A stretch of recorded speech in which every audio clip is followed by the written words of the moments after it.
Hello everyone, আমি শ্রুতর্ষী। লেকটিওফাইলস কর্নারে আপনাদের সবাইকে ওয়েলকাম।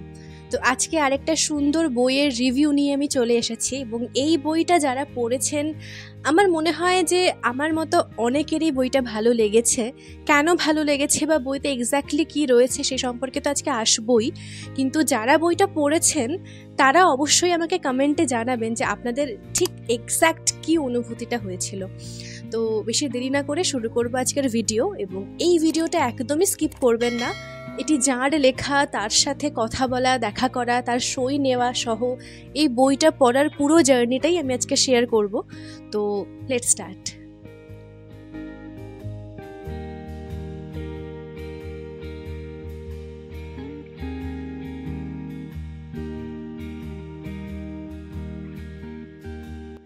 তো আজকে যে বইটা রিভিউ করতে চলেছি সেটি হচ্ছে শায়ক আমানের লেখা কাকতাড়ুয়া এই বইটি। এই বইটা প্রকাশিত হয়েছে এই বছরের কলকাতার বইমেলাতে, এবং এবারেই আমার প্রথমবারের মতো যাওয়া কলকাতা বইমেলায়, আর গিয়ে শায়কদার সাথে দেখা করা, ছবি তোলা, সই নেওয়া, হ্যান্ডশেক করা, আরও অনেক কিছু।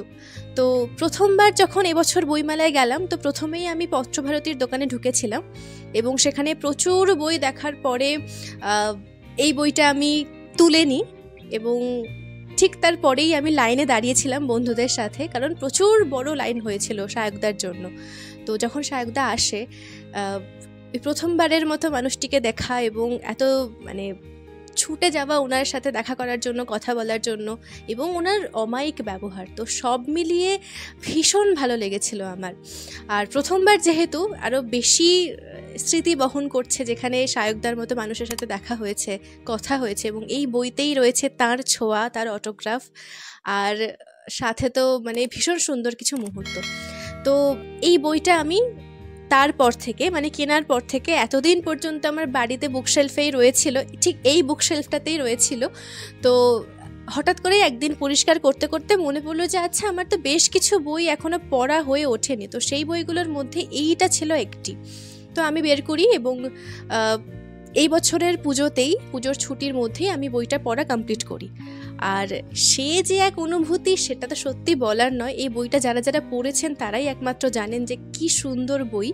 তো আর দেরি না করে এবার এই বইটার গল্প বা কাহিনী সম্পর্কে আমি আসবো, বাট তার আগে বলে রাখি কাকতাড়ুয়া শায়ক আমানের লেখা, পত্রভারতী থেকে প্রকাশিত, এবং এর মুদ্রিত মূল্য হচ্ছে 325 টাকা।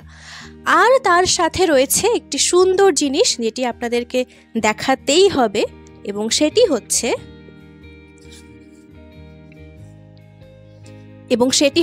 এইটা, ওনার সিগনেচার। তো ভীষণ সুন্দর ছিল। 23 তারিখ ছিল জানুয়ারির, আমরা গিয়েছিলাম। তো এইবারে আসি এই বই সম্পর্কে। এই বইটা যখন আমি পড়তে শুরু করি আমার বেশ কিছু অনুভূতি সৃষ্টি হয়, কারণ শায়কদার লেখার যে প্যাটার্ন, যে ধরন, সেইখানে কিন্তু প্রচণ্ডভাবে শায়কদা এমন কিছু উপাদান মিশিয়ে এক একটা গল্প সৃষ্টি করে, যে গল্পগুলো পড়লে মনে হয় যে এই কথাগুলো বা এই ঘটনাগুলো কিন্তু আমাদের নিজেদের জীবনের ঘটনা। তো এই বইটা পড়তে গিয়েও আমার নিজেকে বহুবার রিলেট করতে পেরেছি। বহু সময় মনে হয়েছে যে এই যে ঈশানীর চরিত্রটি যেন আমার নিজের চরিত্র, বা ঈশানীর সুখ দুঃখ, ঈশানীর মন খারাপ হলে ঈশানী যা যা করে, বা তার ওই যে একটা একলা ছাদ, সে একলা ছাদে দাঁড়িয়ে তার কাকতাড়ুয়ার সাথে কথা বলে যাওয়া, সেগুলো যেন কখনো না কখনো মনে হয়েছে যে শায়কদা যেন আমার জন্যই লিখেছেন। তো এই ঘটনাটা বা এই অনুভূতিটা আমার মতো সবারই হয়, আমার এটা ধারণা। আর যারা যারাই শায়কদার ফ্যান, তো তারা তো খুব ভালো করেই নিজেদের সাথে শায়কদার প্রত্যেকটা গল্পকে রিলেট করতে পারবে। তো এই স্পেসিফিক বইটাতে যে ঘটনা রয়েছে সেটি এবার বলি। এখানে 3 বন্ধু ঈশানী, গার্গী এবং অভিরূপা, গল্পের শুরুতেই দেখানো হয় যে এই 3 বন্ধু একটি জায়গায় ঘুরতে যায় এবং সেখানেই আকস্মিকভাবে অভিরূপার মৃত্যু ঘটে। তদন্ত সূত্রে জানা যায় এটি কোনো রকম কোনো সুইসাইড নয়, এটা পুরোপুরি মার্ডার, এবং 3 বন্ধুই মদ্যপ অবস্থায় ছিল। সেই সময় কেউ তাকে খুন করে যায়, এবং তার বেশিরভাগ সন্দেহটাই ঈশানীর উপর গিয়েই পড়েছিল পরবর্তীকালে, কিন্তু খুনি যদিও অন্য কেউই ছিলেন। তো এই ইনসিডেন্ট দিয়ে শুরু হয় গল্পটা। এইবার ঠিক সেকেন্ড পার্টে দেখানো হয় যে ঈশানীর মা প্রচণ্ড পরিমাণে তোড়জোড় করছে মেয়ের বিয়ে দেওয়ার জন্য। ঈশানীর বাবা মারা গিয়েছেন ক্যান্সারে এবং সেই দুঃখটা মেয়ের মধ্যে রয়ে গিয়েছে। সেখানে একলা মায়ের সাথে প্রচুর ঝামেলা, প্রচুর ঝগড়া, সেই সব কিছুকে কাটিয়ে প্রত্যেক সপ্তাহে নতুন নতুন পাত্রপক্ষের দেখতে আসা, এইগুলো তার ঠিক পোষাচ্ছিল না। তো সে প্রত্যেক সপ্তাহেই একজন একজন করে রিজেক্ট করতে শুরু করে। তো তুহিরন নামক একটি ছেলে আসে এবং সে ঈশানীকে দেখতে আসে। তো পরবর্তীকালে তাকেও সে রিজেক্ট করে। তো ঈশানী ক্যারেক্টারটা যদি আমি বলি, সে হচ্ছে একটি উড়নচণ্ডী মেয়ে, যার মধ্যে প্রচণ্ড এন্থু রয়েছে, প্রচণ্ড সে লোকের সাথে মিশতে ভালোবাসে, কথা বলতে ভালোবাসে, সবার সাথে হাসি মুখে কথা বলে, কিন্তু গোপনে সে তার দুঃখগুলোকে পুষতে থাকে। সে তার দুঃখগুলো বলার মতো কাউকে পায় না। তো পরবর্তীতে সেই দুঃখগুলোর ভাগী বা সঙ্গী হয়েছিল কাকতাড়ুয়া বা চারু, সেই সম্পর্কেই আসছি। তো ঈশানীর জীবন এভাবে চলতে থাকে। বাট হঠাৎ করে একদিন তার লাইফে আমূল পরিবর্তন আসে। সে যখন সেই ইনসিডেন্টের পর সে যখন 3 বন্ধুর থেকে 2 বন্ধুকে নিয়ে সে আর গার্গী যখন বাড়িতে ফেরে, সেই সময় ঈশানী কাকতাড়ুয়াটাকে তার নিজের অবচেতনেই সে গাড়ির ডিকিতে নিয়ে এসেছিল এবং পরবর্তীকালে সেই কাকতাড়ুয়াই তাকে গাড়িতে একটা রাস্তায় একটা অ্যাক্সিডেন্ট হওয়া থেকে বাঁচাবে এবং পরবর্তীকালে সেই কাকতাড়ুয়াকে সে তার ছাদের মধ্যে স্থান দেবে। তো একদিন হঠাৎ করেই তার কি মনে হয়েছিল যে না, এরকম একটা কাকতাড়ুয়া হঠাৎ করে মন মরা হয়ে বসে থাকে, তার হাঁড়ির মধ্যে যে চোখ নাক মুখ আঁকা সেটা তার পছন্দ হচ্ছে না। সে তার নিজের একটা ছবি বা নিজের প্রতিকৃতি সেই কালো হাড়িতে সে আঁকতে থাকে এবং মুহূর্তের অবকাশেই সে বুঝতে পারে কেউ যেন তার সাথে কথা বলছে। প্রথম তার মনে হচ্ছে যে তার মতিভ্রম হচ্ছে বা এটা হয়তো সে তার ভুলভাল দেখছে, কিন্তু না, কাকতাড়ুয়া নিজে ঈশানী হয়ে তার সাথে কথা বলছিল, অর্থাৎ ঈশানীর সাথে কথা বলছে। তার প্রথম দিকে প্রচণ্ড পরিমাণে এটার বেশ অদ্ভুত মনে হয়, বাট যত দিন যেতে থাকে সে কিন্তু সেই কাকতাড়ুয়ার সাথে বা নিজের সাথে নিজে একাত্ম হয়ে পড়ে এবং প্রত্যেক দিন রাত্রিবেলা সে কথা বলতো, তার সারাদিনের কর্মকাণ্ড সে তাকে শোনাতো এবং সেই কাকতাড়ুয়া কিন্তু মন দিয়ে শুনতো। তো যত দিন যেতে থাকে সে আর সেই কাকতাড়ুয়া কিন্তু একে অপরের সাথে মিশে যেতে থাকে এবং প্রচণ্ড ভালো বন্ধু হয়ে যায় একে অপরের। বাট একদিন তার মনে হয় যে না, সে নিজের মুখটাকে মুছে দিয়ে একটা ছেলের মুখ আঁকে এবং নাম দেয় চারু। তো সেই থেকে এবার এই গল্পটার সূত্রপাত। চারুর সাথে ঈশানীর প্রচুর মুহূর্ত রয়েছে যে সময় তার মন খারাপ। সে যে অফিসে জয়েন করেছে সেই অফিসের বস খুব ভালো নয়, তার সাথে মতবিরোধ এবং বিভিন্ন কারণে তার মন খারাপ, সব কিছু সে চারুর সাথে শেয়ার করছে এবং সে তার নিজের যে সত্তা বা নিজের যে ভালো লাগাগুলো চারুকে বলেছে। এবং এখানেই বলে রাখা ভালো যে ঈশানী খুব ভালো একজন কার্টুনিস্ট। সে আঁকাটাকে তার নিজের সব কিছুই মনে করে এবং সে আঁকা নিয়েই একটি স্কুলের মধ্যে তার আঁকার শিক্ষকতাই তার ছিল। সে একজন টিচার ছিল সেখানে, বাট পরবর্তীকালে সেই স্কুলটাও সে ছেড়ে দিয়েছিল। বাট তার লাইফে যদি ভালো কিছু বা যদি শান্তির কোনো জায়গা থেকে থাকে সেটা হচ্ছে তার আঁকা।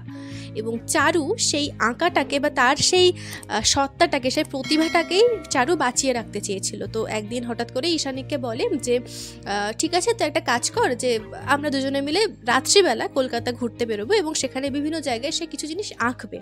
এইভাবে শুরু হয় চারু আর ঈশানীর রাত্রিবেলায় ভ্রমণ এবং কলকাতার বিভিন্ন জায়গায় কিছু না কিছু এঁকে বেড়ানো, কখনো ভিক্টোরিয়ার দেওয়ালে, কখনো নন্দনে, কখনো বা ব্রিজে একটা বড় ক্যানভাসের মধ্যে সে এবং চারু একটা কার্টুন ছবি সে এঁকে বেড়ায়। এবং রাতারাতি কিন্তু নিউজ চ্যানেলে, খবরের কাগজে চাঞ্চল্যকর পরিস্থিতি, চাঞ্চল্যকর খবর হিসেবে তাদের এই আঁকাগুলো ফুটে ওঠে বিভিন্ন নিউজের পর্দায়, যে কি ঘটছে কলকাতার রাত্রিবেলা, হঠাৎ করে কারা এসে এই ধরনের কাজকর্ম ঘটাচ্ছে এবং তাদেরকে কোনোভাবেই ধরতে পারা যাচ্ছে না। কারণ চারু কিন্তু নিজের ভোল বদলে অন্য মানুষের রূপ নিতে পারতো এবং সেই করেই সে কিন্তু পুলিশের চোখে ধুলো দিয়ে এসেছে।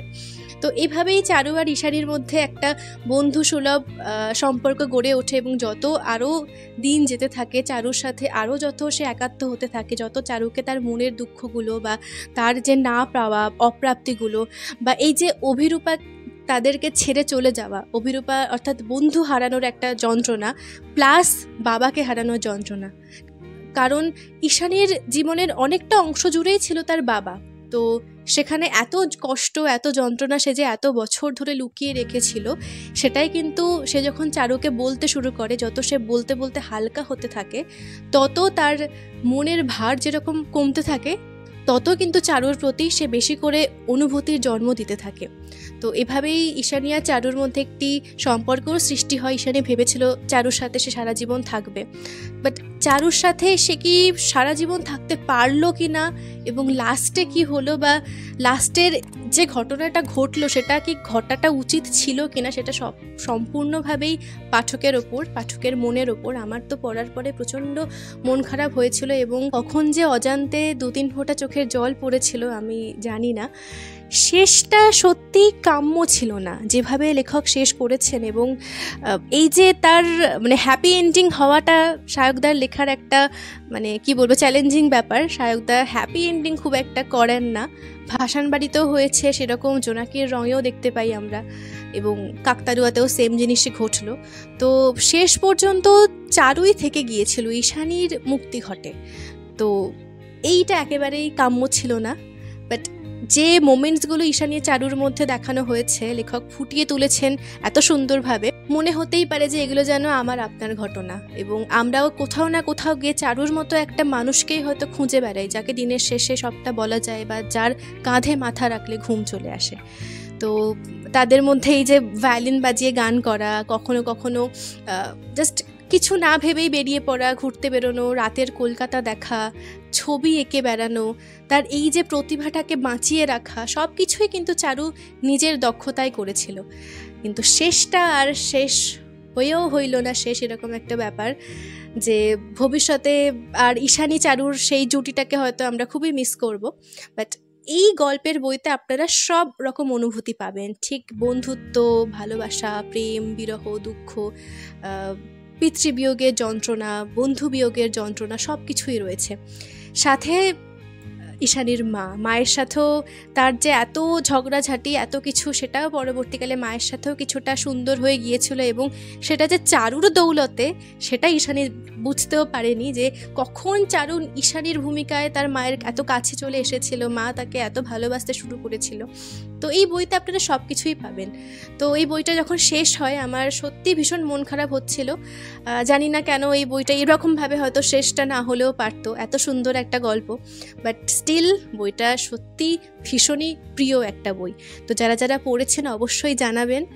আর আজকের জন্য এটুকুই ছিল আমার এই বইটার রিভিউ। খুব শীঘ্রই জোনাকির রং নিয়ে আমি আসবো, বইটাও পড়া হয়ে গিয়েছে।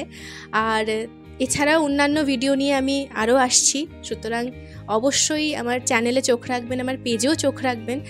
পেজকে ফলো করতে ভুলবেন না। আর যদি এই ভিডিওটা ভালো লেগে থাকে, ছোট্ট করে একটা লাইক, কমেন্ট, শেয়ার আর সাবস্ক্রাইব করে বেল আইকনটি প্রেস করে রাখবেন। খুব তাড়াতাড়ি দেখা হচ্ছে অন্য কোনো ভিডিওতে। সায়কদার বই নিয়ে শীঘ্রই আসছি। ততদিন পর্যন্ত সবাই ভালো থাকবেন, সুস্থ থাকবেন, এবং আজকের মতো টাটা।